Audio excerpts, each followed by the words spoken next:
നമ്മൾ ഇന്ന് തയ്യാറാക്കാൻ പോകുന്നത് ഒരു തനി നാടൻ പയറു പായസമാണ്. അതിന് എന്തൊക്കെ ഇൻഗ്രീഡിയൻസ് ആണ് വേണ്ടതെന്ന് നോക്കാം. ആദ്യം നമുക്ക് പയറ് വേണം. ഇവിടെ നമ്മൾ എടുത്തിരിക്കുന്നത് 1/2 കിലോ പയറാണ്. അത് നമ്മൾ ഒരു ഉരുളിയിലേക്കിട്ട് നന്നായിട്ട് വറുത്തെടുത്തു. അതിനുശേഷം നമ്മൾ അമ്മിക്കല്ല് ഉപയോഗിച്ച് അതൊന്ന് ചതച്ച് അതിന്റെ പരിപ്പ് മാത്രമായിട്ട് സെപ്പറേറ്റ് ചെയ്തെടുക്കും. ഇപ്പൊ നമുക്ക് മാർജിൻ ഫ്രീ ഷോപ്പുകളിലെല്ലാം തന്നെ ഇങ്ങനെ പരിപ്പ് മാത്രമായിട്ട് നമുക്ക് കിട്ടും.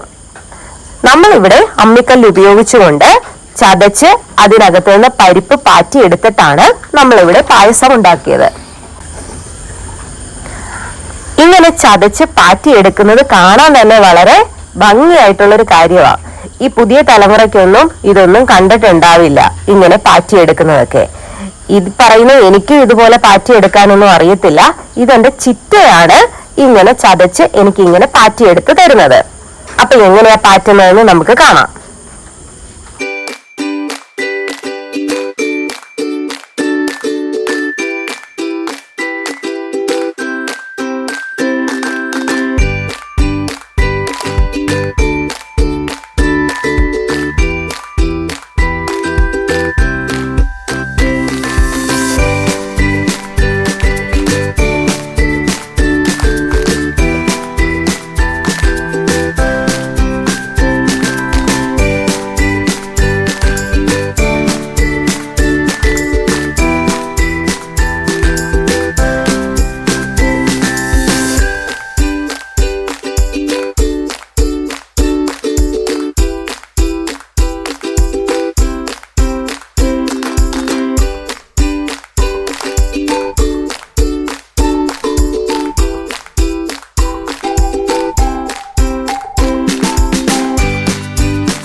അങ്ങനെ നമ്മൾ പയറ് പാറ്റി പരിപ്പ് വേറെ അതിൻ്റെ തോട് വേറെ സെപ്പറേറ്റ് ആക്കി വെച്ചിട്ടുണ്ട്.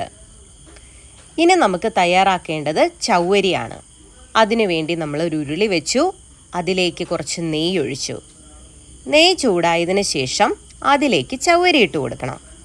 നമ്മളിവിടെ എടുത്തിരിക്കുന്നത് 100 ഗ്രാം ചവ്വരിയാണ്. ഇനി നമുക്ക് ചവ്വരി ഒന്ന് ഫ്രൈ ചെയ്തെടുക്കാം.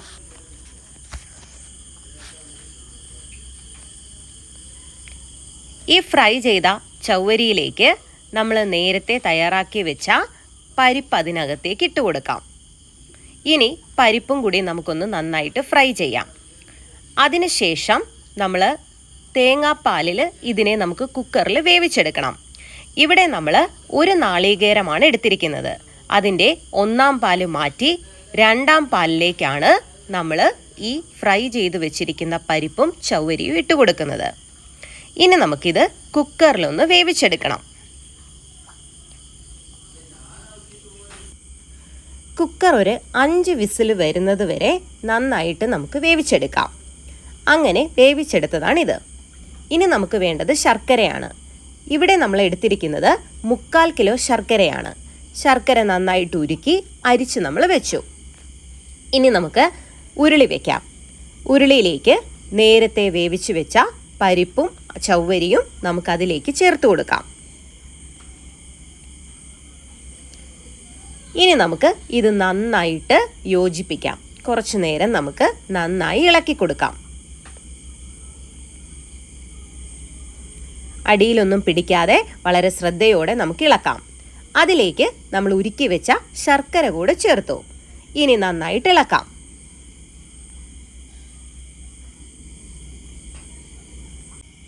ഇതിലേക്ക് 1-ാം പാല് നമുക്ക് ഒഴിച്ചു കൊടുക്കാം.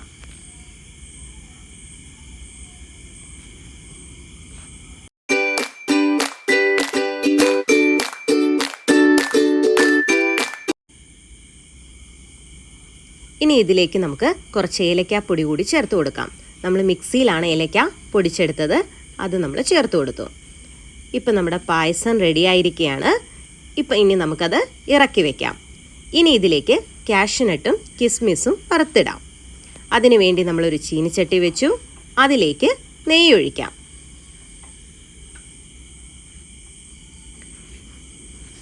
നെയ്യ് ചൂടായതിന് ശേഷം നമ്മൾ അതിലേക്ക് കാഷ്യൂനട്ടും കിസ്മിസും ചേർത്ത് ഫ്രൈ ചെയ്തെടുക്കാം.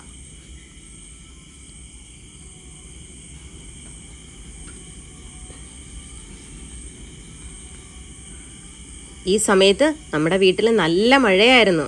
ഇവിടെ എല്ലാം വെള്ളം പൊങ്ങി നിൽക്കുന്ന സമയത്തായിരുന്നു നമ്മൾ ഈ പായസം ഉണ്ടാക്കിയത്.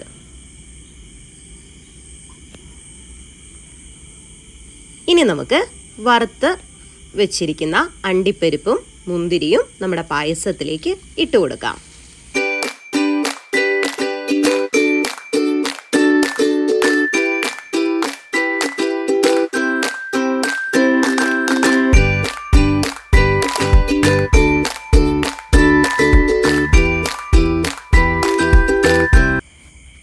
അങ്ങനെ നമ്മുടെ പായസം റെഡി ആയിരിക്കുകയാണ്.